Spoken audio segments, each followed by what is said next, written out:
The morning sun cast long shadows across the forward operating base as Specialist Maria Santos checked her medical supplies one final time. At 24 years old, she had already earned a reputation as one of the most skilled combat medics in her unit.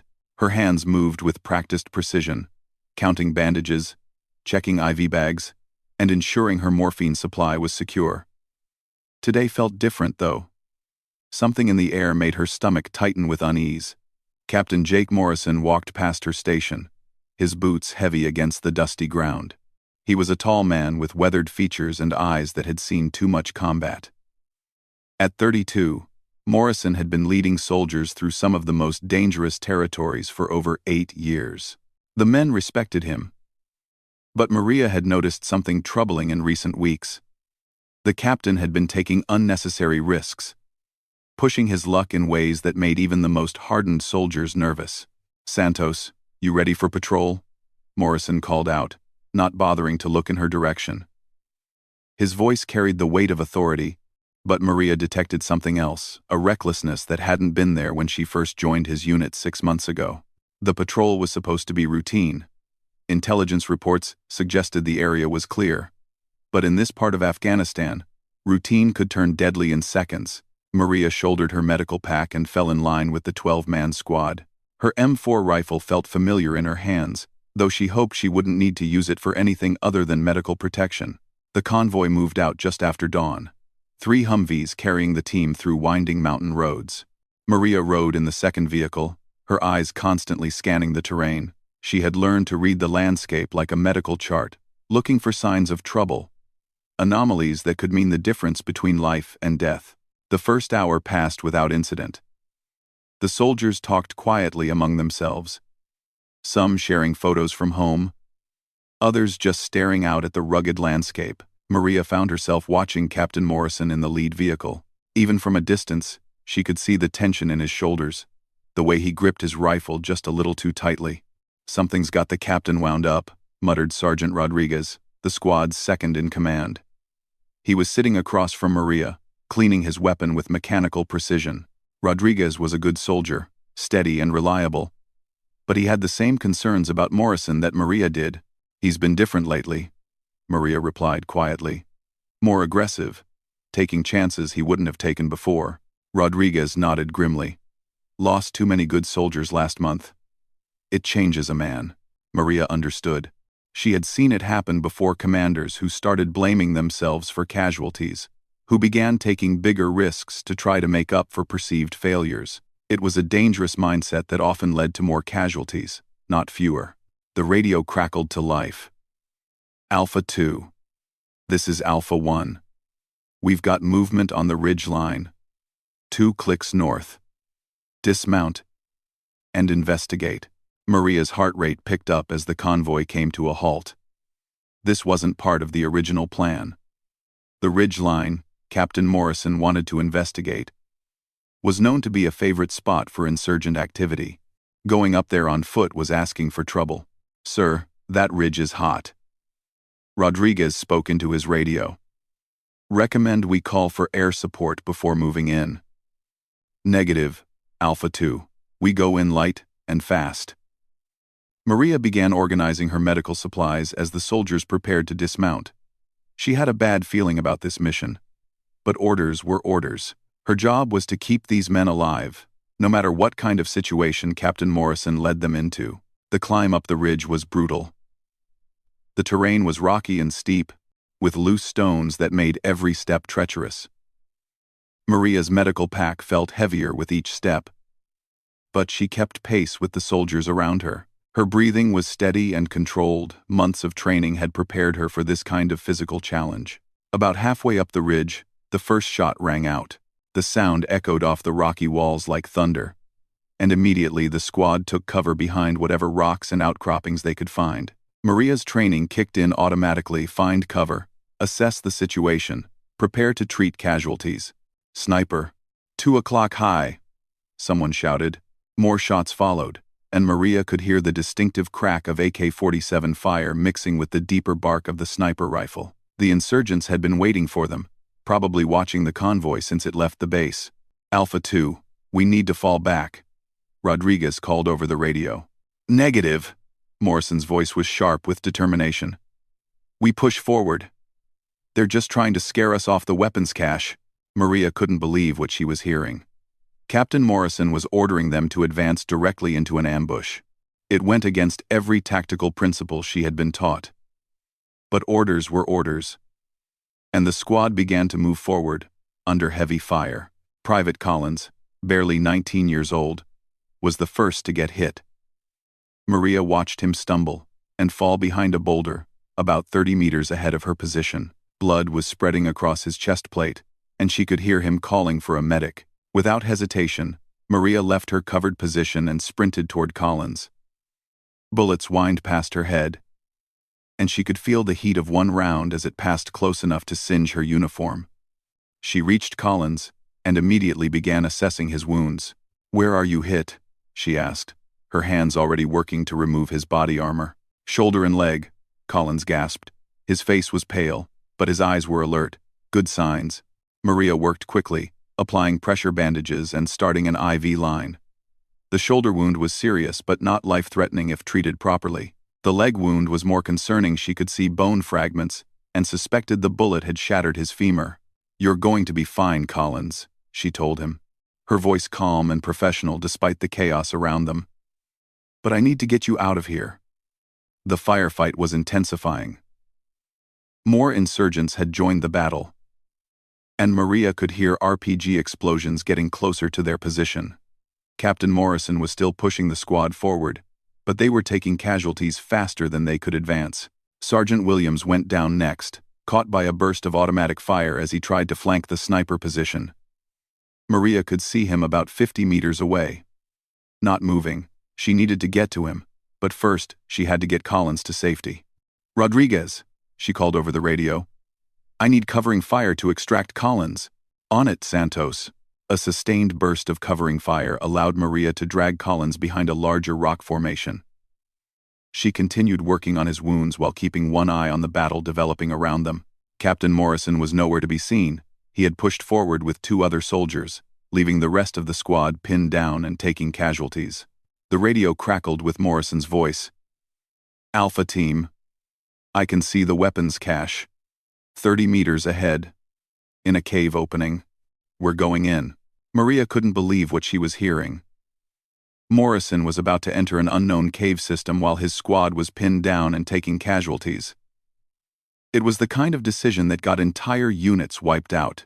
"Sir, we need to consolidate and call for support," Rodriguez responded. "Negative, Alpha 2. Continue the assault." "That's an order." Maria finished stabilizing Collins and turned her attention to reaching Sergeant Williams. He still hadn't moved, and she was running out of time. The longer a casualty went without treatment, the worse his chances became. She grabbed her medical pack and prepared to make another dangerous run across open ground. Just as she was about to move, an explosion shook the entire ridge. Rocks and debris rained down around her position, and she could hear screaming from somewhere ahead. "Man down! Man down!" came a frantic call over the radio. "Captain Morrison is down." Maria's blood went cold. If Captain Morrison was wounded and in the cave system, reaching him would be nearly impossible. But her oath as a medic was clear. She would risk her own life to save any wounded soldier, regardless of rank or the circumstances that led to their injury. "Rodriguez, what's the captain's status?" she radioed. "Unknown. Lost contact when the cave entrance collapsed. Possible IED, an improvised explosive device." Maria had treated IED casualties before, and the wounds were always severe. If Captain Morrison was alive, he would need immediate medical attention, but getting to him would mean crossing 100 meters of open ground under heavy fire, then somehow getting through or around a collapsed cave entrance. She looked at Collins, who was stable but needed evacuation. She looked toward where Sergeant Williams lay motionless. She had wounded soldiers who needed her attention, but her commanding officer might be dying in a collapsed cave. The decision was easier than she expected. Collins was stable, and Williams was either dead or beyond immediate help. Captain Morrison, despite his poor tactical decisions, was still her responsibility as the unit's medic. "Rodriguez, I'm going after the captain," she radioed. "Santos, That's suicide. We need to call for air support and wait for reinforcements. How long for air support? Minimum 20 minutes. 20 minutes was too long for most IED injuries. If Captain Morrison was alive, he needed help now. Maria checked her medical supplies one more time, made sure her rifle was ready, and prepared to make the most dangerous run of her life. The insurgent fire had slackened slightly, but Maria could still see muzzle flashes from at least 3 different positions. They were well entrenched and had good fields of fire covering the approach to the cave. Getting there would require speed, luck, and probably divine intervention. She took a deep breath, offered a quick prayer, and sprinted toward the collapsed cave entrance. The first 50 meters were the worst. Maria ran in a zigzag pattern, using whatever cover she could find while bullets cracked past her head. She could feel the insurgents adjusting their aim, trying to lead her movement. A round caught her pack, spinning her around, but she kept running. Halfway to the cave, she dove behind a fallen tree trunk, just as an RPG exploded where she had been standing a second before. Shrapnel peppered the wood above her head, and she could smell smoke and cordite. The insurgents knew exactly where she was now, and they were concentrating their fire on her position. Maria keyed her radio. "I need covering fire. Now." The remaining members of the squad opened up with everything they had, forcing the insurgents to take cover and giving Maria the window she needed. She sprinted the final 50 meters to the cave entrance, diving behind the pile of rubble just as the covering fire stopped. The cave entrance was almost completely blocked, but Maria could see a gap near the top of the debris pile. It was barely wide enough for a person to squeeze through, and she had no idea what was on the other side. There could be more insurgents, more IEDs, or just more falling rock ready to crush anyone who entered. But she could hear something from inside the cave, a weak voice calling for help. Captain Morrison was alive. Maria squeezed through the gap in the rubble, her medical pack scraping against the rocks. The space inside was dark and filled with dust from the explosion. She pulled out her flashlight and swept the beam across the cave floor. Captain Morrison was about 20 feet inside, pinned under a large rock that had crushed his legs. Blood covered his uniform, and Maria could see bone protruding from his left arm. His face was pale and covered with dust, but his eyes were alert. "Santos," he whispered. "How did you—" "Don't talk, sir. I need to assess your injuries." Maria quickly examined Captain Morrison's wounds. The situation was bad. Both legs were crushed, his left arm was fractured, and she suspected internal bleeding from the way he was holding his abdomen. Without immediate surgery, he would die within the hour, but getting him out of the cave would be nearly impossible. The rock pinning his legs must have weighed several hundred pounds, and Maria didn't have the equipment to move it. Even if she could free him, his crushed legs meant he couldn't walk. She would have to drag him through the rubble gap and then across 100 meters of open ground while under fire. "Santos," Morrison gasped. "Leave me. Get the others out."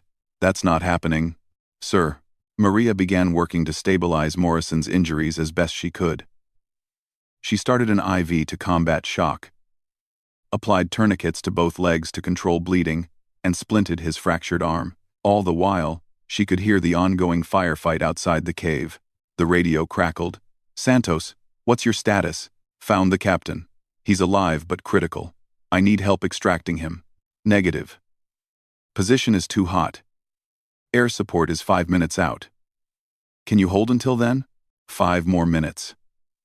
Maria looked at Captain Morrison, who was growing weaker despite her treatment.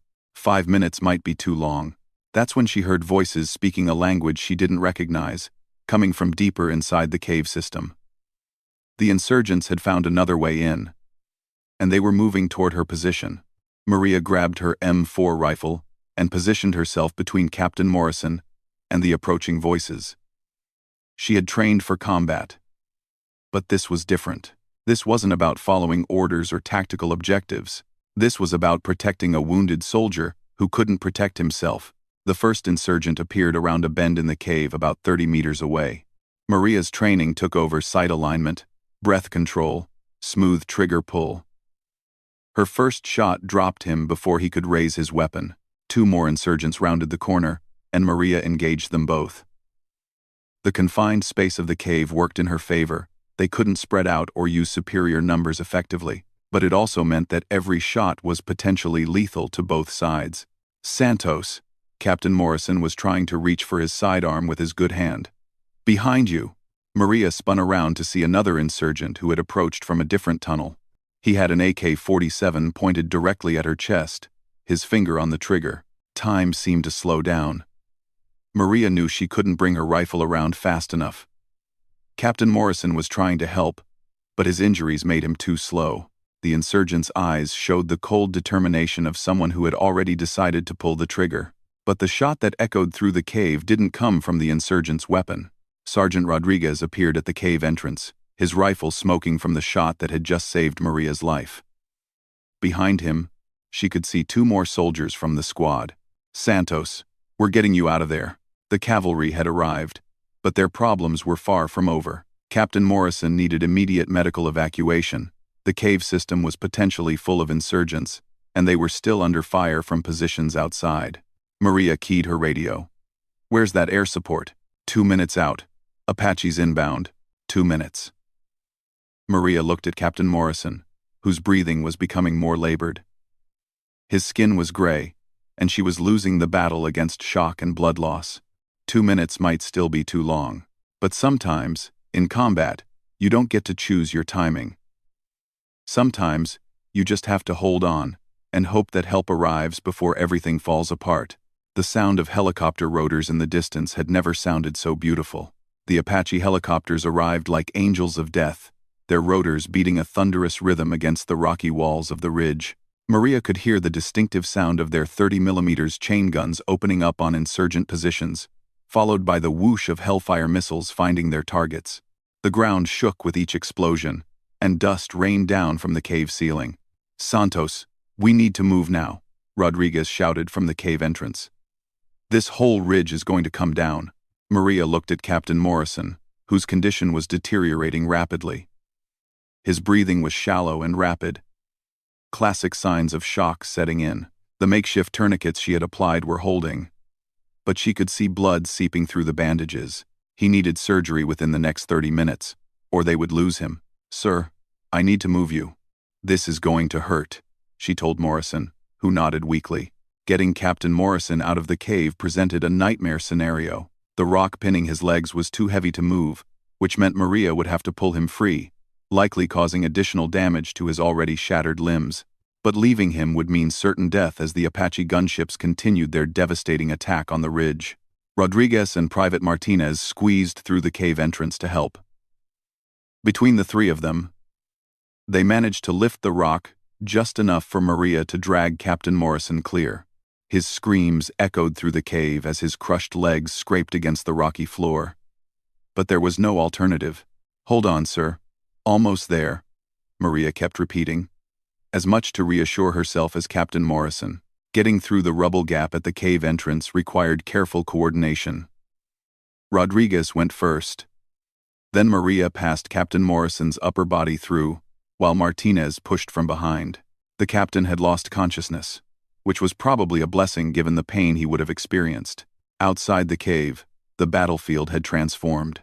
The Apache helicopters had silenced most of the insurgent positions, but the constant rocket and missile strikes had made the entire ridge unstable. Large rocks were rolling down the slope, and Maria could see cracks appearing in the cliff face above them. "Evac is inbound," Rodriguez shouted over the noise of the helicopters. "LZ is down at the base of the ridge." Maria looked at the slope they would have to descend while carrying Captain Morrison. It was steep, unstable, and still occasionally swept by sniper fire from positions the Apaches hadn't located yet. But staying on the ridge meant being buried under tons of rock when it finally collapsed. She checked Morrison's vitals quickly. His pulse was weak and thready, blood pressure dropping. He was going into severe shock, and the rough journey down the ridge might finish him off, but it was their only chance. "Martinez, take his feet. Rodriguez, help me with his shoulders." We go slow and steady. The descent was a nightmare of loose rocks, sniper fire, and Morrison's dead weight. Every few steps, they had to stop and take cover as bullets cracked overhead. Maria kept checking Morrison's pulse during these stops, terrified that she would find nothing. Halfway down the ridge, Private Martinez stepped on a loose rock and went down hard, nearly dropping Morrison's legs. Maria watched in horror as the captain's makeshift splint came apart, and bone protruded further through the skin of his left leg. "Martinez, you okay?" she called. "Twisted ankle. But I can walk," Martinez replied, struggling to his feet. They continued the descent, but Maria knew Morrison's condition was becoming critical. The additional trauma from the fall had started new bleeding, and she could see his skin taking on the grayish pallor that preceded death in trauma cases. When they finally reached the bottom of the ridge, the medical evacuation helicopter was already waiting. The crew chief and a flight medic ran toward them with a stretcher. But Maria could see from their expressions that they weren't optimistic about Morrison's chances. "What do we have?" the flight medic asked as they loaded Morrison onto the stretcher. "Multiple trauma. Both legs crushed, left arm fractured, possible internal bleeding. He's been in shock for over an hour," Maria reported while helping secure Morrison to the stretcher. "We'll do what we can," the flight medic replied. But Maria heard the doubt in his voice. As the medevac helicopter lifted off, Maria watched until it disappeared over the mountains. She had done everything medically possible for Captain Morrison. But sometimes everything isn't enough. Combat medicine was often about making impossible choices and living with the consequences. Rodriguez put a hand on her shoulder. "You did good, Santos. Nobody else could have gotten him out of there." But Maria wasn't thinking about praise or recognition. She was thinking about the decisions that had led to this disaster. Captain Morrison's reckless aggressiveness had gotten soldiers wounded and nearly gotten him killed. As a medic, her job was to preserve life. But what about preventing unnecessary casualties in the first place? The ride back to the forward operating base was quiet.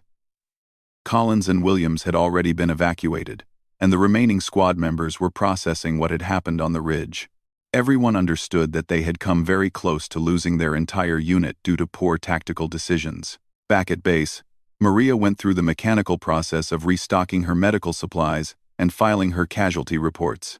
But her mind kept returning to the moment in the cave when Captain Morrison had told her to leave him and save the others. It was the first time she had heard him put his soldiers' welfare ahead of mission objectives. 2 days later, word came back from the field hospital. Captain Morrison was alive, but barely. He had survived multiple surgeries to repair his legs and internal injuries, but infection had set in. The doctors weren't sure if he would make it through the week. Maria requested permission to visit him at the field hospital, which was granted. The helicopter ride gave her time to think about what she wanted to say. Morrison's actions had been reckless and had endangered his entire unit. But he was still a soldier who had been wounded in combat. As a medic, she owed him the same care and respect she would give any casualty. The field hospital was a collection of prefabricated buildings and medical tents, surrounded by concrete barriers and razor wire. Inside, the smell of antiseptic and bandages was overwhelming. Maria had worked in similar facilities before, but visiting as a non-patient felt strange.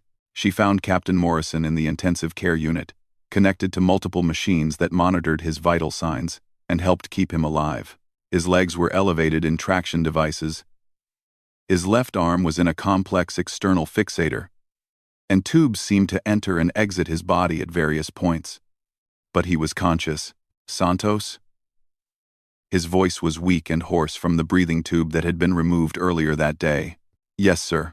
How are you feeling?" Morrison tried to laugh, but it came out as more of a cough. "Like I got hit by a truck, or buried under a pile of rocks." Maria pulled up a chair beside his bed.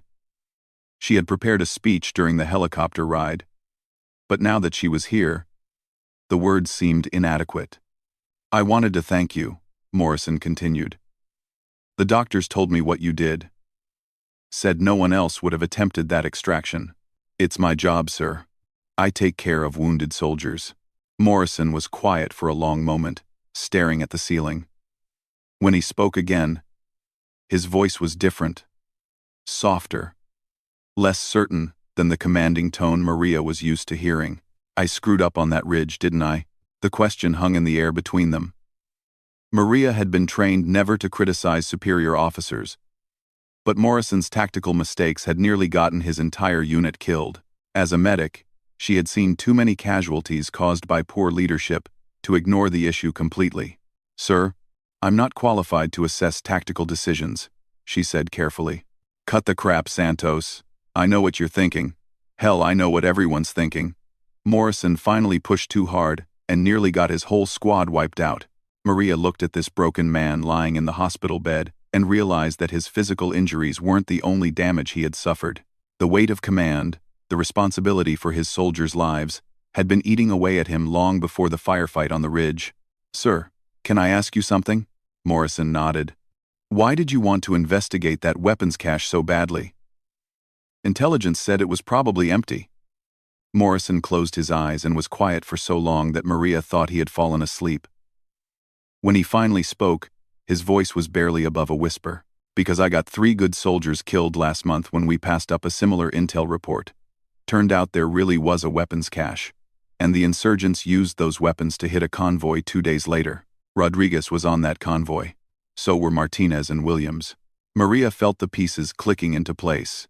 Morrison hadn't been taking unnecessary risks out of recklessness or arrogance. He had been trying to prevent future casualties by acting on every piece of intelligence, no matter how uncertain. It was still poor tactics, but the motivation made it more understandable. "Sir, you can't prevent every casualty. Sometimes soldiers get hurt or killed no matter what decisions you make." "Easy for you to say. You don't have to write the letters to their families." Maria had heard this before from other commanders. The weight of command included responsibilities that most soldiers never had to consider. Every tactical decision could result in casualties, and commanders had to live with the consequences of their choices. "No, sir, I don't write those letters. But I do treat the casualties that result from tactical decisions. And I can tell you that taking unnecessary risks usually results in more casualties, not fewer." Morrison opened his eyes and looked directly at Maria. "You think I should have waited for air support before going up that ridge? I think you should have followed standard tactical procedures. But I also understand why you didn't." "Write down." They sat in comfortable silence for several minutes. Outside the window, Maria could see helicopters coming and going from the landing pad, bringing in more casualties from other operations. The war continued regardless of what happened to individual soldiers. "Santos, can I ask you something now?" "Yes, sir." "Why did you come after me in that cave? You could have stayed back and treated the other casualties. Probably would have saved more lives that way." Maria had been asking herself the same question since the firefight. From a purely tactical standpoint, Morrison was right. Her time might have been better spent treating Collins and Williams instead of risking her life for one soldier, even if that soldier was her commanding officer. "Because that's not how it works, sir. I don't get to decide which soldiers are worth saving based on their rank or their tactical decisions. My job is to treat wounded soldiers, period. Even when those soldiers make stupid mistakes that get people hurt, especially then." Morrison smiled for the first time since Maria had entered the room. "You're going to make a hell of an officer someday, Santos." The comment caught Maria off guard. She had never seriously considered seeking a commission, but Morrison's words made her think about her future in the military. As an enlisted medic, she could save lives and make a difference. But as an officer, she might be able to influence the tactical decisions that prevented casualties in the first place. "I never thought about becoming an officer, sir." "Well, you should. The Army needs more leaders who understand that mission accomplishment and soldier welfare aren't mutually exclusive." A nurse appeared at Morrison's bedside, checking his IV and monitoring equipment. "Captain, you need to rest. Your body is trying to fight off a serious infection." Maria stood to leave, but Morrison reached out with his good hand and grabbed her wrist. "Santos, there's something else. When we get back to base, I'm going to recommend you for a Bronze Star with V device. What you did on that ridge was above and beyond." "Sir, I was just doing my job." "No, you weren't. Your job was to provide medical support to the squad. You went way beyond that when you entered that cave under fire and dragged me out. That's the kind of action that deserves recognition." Maria felt uncomfortable with the idea of receiving a medal for what she considered basic medical duty. But she also understood that Morrison needed to believe that something positive had come out of the disaster on the ridge. "Thank you, sir. But honestly, I hope I never have to do anything like that again. In this job, we don't always get to choose what situations we face. But when the situation chooses us, we do what needs to be done. As Maria left the hospital, she reflected on Morrison's words. Leadership in combat wasn't about making perfect decisions, it was about making the best decisions possible with incomplete information and then living with the consequences. Morrison had made mistakes on the ridge, but he had also shown courage under fire and concern for his soldiers' welfare. The helicopter ride back to the forward operating base gave Maria time to process everything that had happened. She had entered that cave thinking only about saving a wounded soldier. But she had learned something about leadership, responsibility, and the complex moral calculations that commanders faced every day. When she arrived back at base, Rodriguez was waiting for her with news about the other casualties from the ridge. Collins was recovering well and would be back to duty within a month. Williams had been more seriously wounded than initially thought. He had taken shrapnel to his spine and would likely be medically retired from the army. "How's the captain?" Rodriguez asked. "Alive, but it's going to be a long recovery. Infection has set in." Rodriguez nodded grimly. "Think he'll be back to command a unit?" Maria considered the question. Morrison's physical injuries were severe, but his emotional wounds might be even more significant. The guilt over his tactical mistakes, combined with the trauma of nearly dying in that cave, would take time to process. "I think he'll be different if he comes back," she said finally. "Different how? Maybe more careful, maybe more willing to listen to input from his NCOs. Sometimes getting hurt teaches you things that classroom training can't." That evening, Maria sat in her quarters and began writing her after-action report. She tried to be objective and factual, but she couldn't help thinking about the broader lessons from the Ridge firefight. Good soldiers had been wounded because of poor tactical decisions, but they had also been saved by quick thinking and personal courage. As she wrote, Maria realized that her perspective on leadership and command responsibility had changed during those few hours on the ridge. She had always focused on treating casualties after they occurred, but now she understood the importance of preventing casualties through good tactical planning and decision-making. Maybe Captain Morrison was right about her potential as an officer. Maybe there was more she could do for soldiers than just patching up their wounds after poor decisions put them in harm's way. The thought both excited and terrified her. But sometimes, the most important decisions are the ones that scare you the most. 6 weeks later, Maria stood in the command bunker listening to the intelligence briefing that would change everything. The Taliban had taken control of a small village about 15 miles from their base, and credible reports indicated they were holding American civilians hostage, a family of aid workers who had been building a school when the village was overrun. The briefing officer, a young lieutenant fresh from intelligence school, spread aerial photographs across the table. Satellite imagery shows approximately 40 enemy fighters in the village. They've set up defensive positions around the school building where the hostages are being held. Major Davidson, who had taken temporary command of the unit while Captain Morrison recovered, studied the photographs with a grim expression. At 45, Davidson was an experienced officer who had served multiple combat tours, but hostage rescue operations were always risky propositions. "What's the timeline?" Davidson asked. "Local sources indicate the Taliban plans to move the hostages tomorrow night, probably to a more remote location. If they succeed, we'll likely never see those civilians again." Maria listened to the tactical discussion with growing unease. A hostage rescue in a fortified village would require precise timing, overwhelming firepower, and a significant element of surprise. But she also knew that any operation involving 40 enemy fighters would likely result in casualties among the rescue force. "Sir," Sergeant Rodriguez spoke up from his position near the map table. "What about negotiation? Have we tried talking to them?" The intelligence officer shook his head. "State Department made initial contact, but the Taliban commander is demanding the release of 50 prisoners from Bagram in exchange for the hostages. Washington isn't willing to negotiate." Major Davidson nodded grimly. "Which means this becomes a military operation. Rodriguez, I want you to start planning a night assault. We go in fast and hard, extract the hostages, and get out before they can organize a counterattack." "Sir." Maria found herself speaking before she had consciously decided to join the conversation. "What about medical support for the hostages? If they've been held captive for 3 days, they may need immediate medical attention. Davidson looked at her with surprise. Combat medics typically weren't included in tactical planning sessions, but Maria's actions during the Ridge firefight had earned her an unusual level of respect within the unit. Good point, Santos. What do you recommend? Maria moved closer to the photographs, studying the layout of the village. The school building where the hostages were held was in the center of town, surrounded by other buildings that would provide cover for Taliban defenders. Getting wounded hostages out of that environment would be extremely challenging. Sir, I recommend positioning the medical evacuation helicopter outside the village perimeter, with a forward treatment area closer to the school. If any of the hostages are seriously injured, we'll need to stabilize them before transport. That puts you right in the middle of the firefight, Santos. Yes, sir.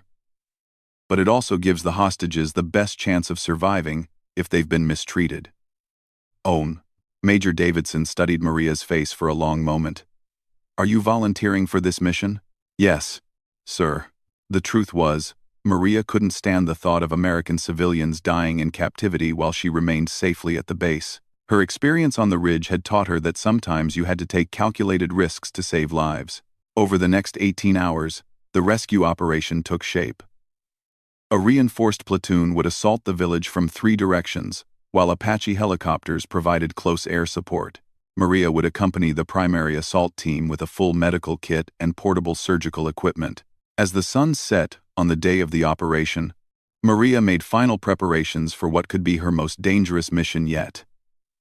She checked her medical supplies 3 times, verified that her radio frequencies were correct, and tested her night vision equipment. But no amount of preparation could eliminate the knot of fear in her stomach. Rodriguez found her in the equipment shed, arranging bandages and medications in her pack. Santos, you don't have to do this. We could assign another medic to the mission. No, Maria replied without looking up. I know what American civilians look like when they've been held by the Taliban. They're going to need someone with experience treating trauma victims. This isn't about proving anything, you know.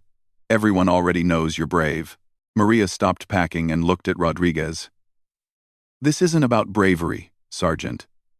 It's about doing the job right. Those people have been prisoners for 4 days. God knows what condition they're in. An hour before the mission launched, Major Davidson called Maria to his office. She expected another briefing about medical protocols or casualty evacuation procedures, but instead found Captain Morrison sitting across from the Major's desk. Morrison looked different than when Maria had visited him in the hospital. He had lost weight. His face was drawn with pain, and he walked with a pronounced limp, but his eyes held a clarity that Maria hadn't seen since before the Ridge firefight. Santos, Morrison stood as she entered, though the effort clearly caused him discomfort. I hear you volunteered for tonight's operation. Yes, sir. Major Davidson has filled me in on the tactical plan. It's a good operation, well thought out, but I'm concerned about putting a medic that close to the primary objective. Maria felt a flash of irritation. Sir, with all due respect, someone needs to provide immediate medical care for the hostages. I'm the most experienced trauma medic in the unit. I'm not questioning your medical skills, Santos. I'm questioning the tactical wisdom of risking our best medic on a high-risk operation. I mean one. Major Davidson leaned forward in his chair. Jake. Santos volunteered for this mission because she understands what those hostages might need medically. I think we should trust her judgment. Morrison was quiet for a moment, his eyes moving between Davidson and Maria. When he spoke again, his voice carried a weight of experience and hard-earned wisdom. Santos, do you remember what I told you in the hospital about mission accomplishment and soldier welfare not being mutually exclusive? Yes, sir. Tonight, that principle applies to civilian welfare as well. But it also means that you need to be smart about the risks you take. Getting yourself killed won't help those hostages. Maria understood what Morrison was really saying. Her actions on the Ridge had demonstrated courage under fire, but they had also shown a willingness to take extreme risks that could have gotten her killed. Tonight's mission would require the same commitment to saving lives, but with better tactical judgment. Sir, I understand the risks. But I also understand that those civilians might die without immediate medical attention. 9. Morrison nodded slowly. Then you're going. But you're going with an extra security detail and strict orders to stay back until the building is secured. Sir, if someone is bleeding out, I can't wait for. Santos. Morrison's voice carried the authority of command, but also a note of concern. You can't save anyone if you're dead. Promise me you'll use good tactical judgment tonight. Maria looked into Morrison's eyes and saw her own fears reflected there. He was afraid for her safety.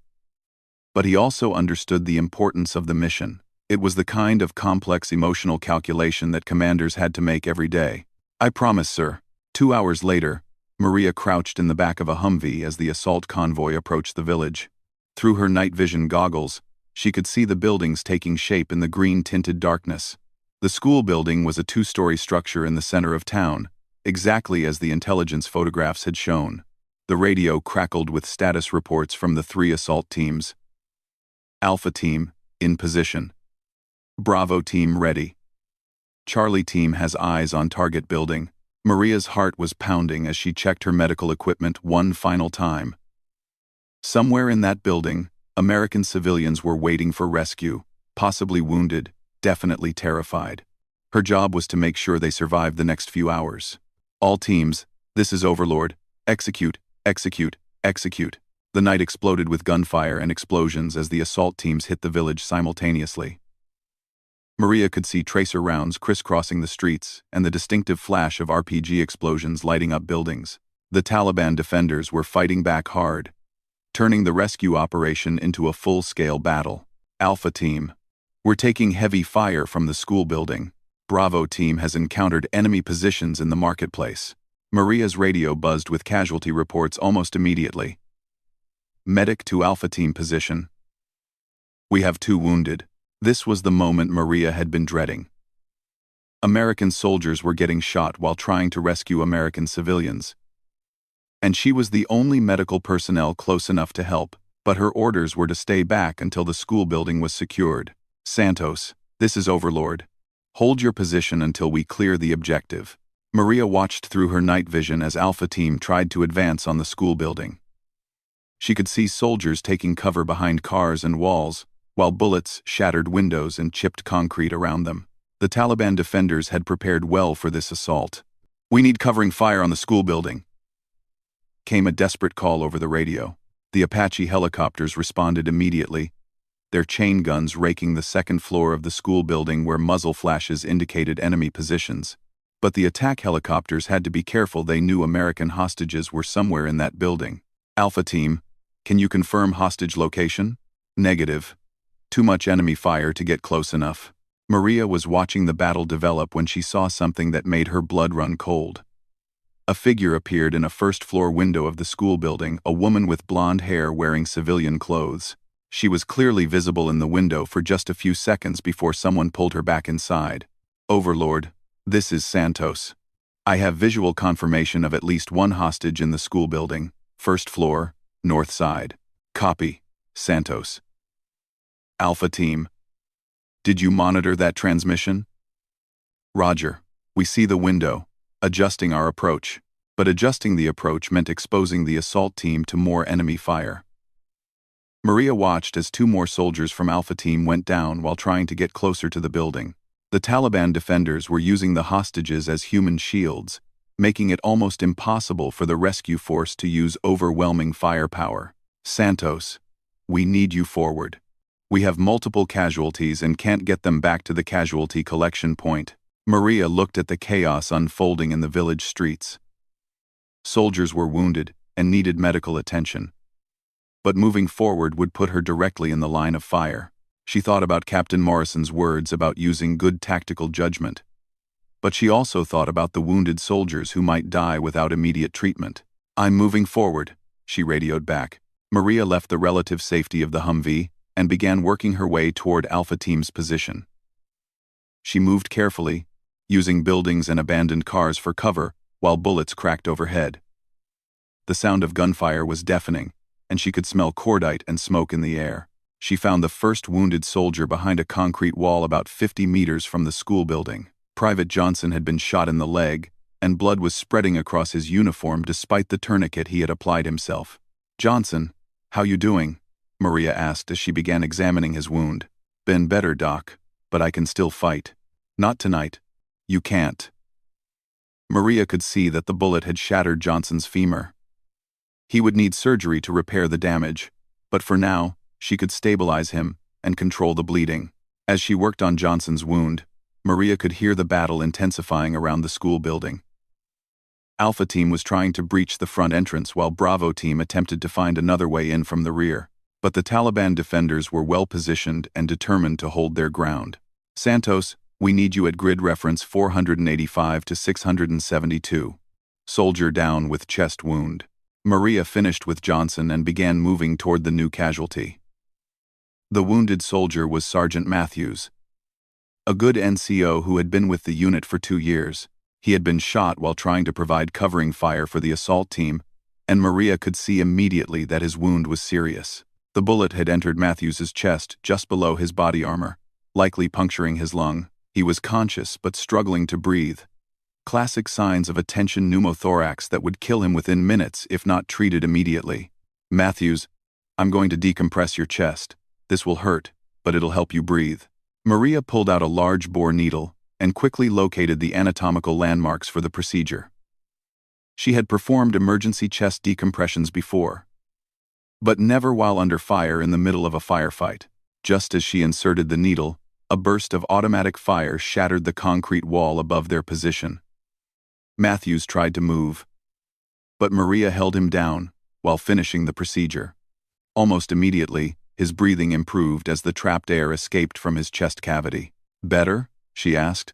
Matthews nodded, unable to speak but clearly in less distress. Maria started an IV line and prepared him for evacuation to the casualty collection point. But first, she needed to get him out of the immediate danger area.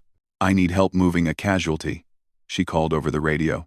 2 soldiers from Charlie Team appeared and helped Maria carry Matthews to a more secure position behind a concrete building. As they moved, Maria could see that the battle for the school building was reaching a critical point. Alpha Team had finally breached the front entrance and was fighting room by room through the building, but the Taliban defenders were making them pay for every step. And Maria could hear frequent calls for medical assistance over the radio. "Santos, we need you in the school building. We found the hostages, but they're in bad shape."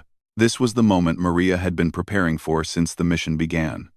The hostages had been located, but they clearly needed medical attention. Getting to them would mean entering a building that was still contested by enemy fighters.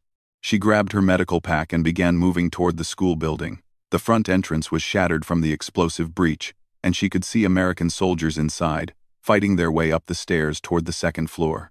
"Santos, the hostages are in a room on the first floor, back of the building," came a voice over the radio. Maria made her way through the school's main hallway, stepping over debris and spent brass casings. The sound of gunfire was incredibly loud inside the building, echoing off the concrete walls and making it difficult to determine where it was coming from. She found the hostages in what had been a classroom before the Taliban took over the village. There were 4 civilians, 2 adults and 2 children, huddled in a corner of the room. A soldier from Alpha Team was standing guard, while his teammates continued clearing the rest of the building. "How long have they been here?" Maria asked, as she began examining the hostages. "We found them about 5 minutes ago. Taliban fighters were using this room as a command post until we breached the building." Maria's medical training took over as she assessed each hostage's condition.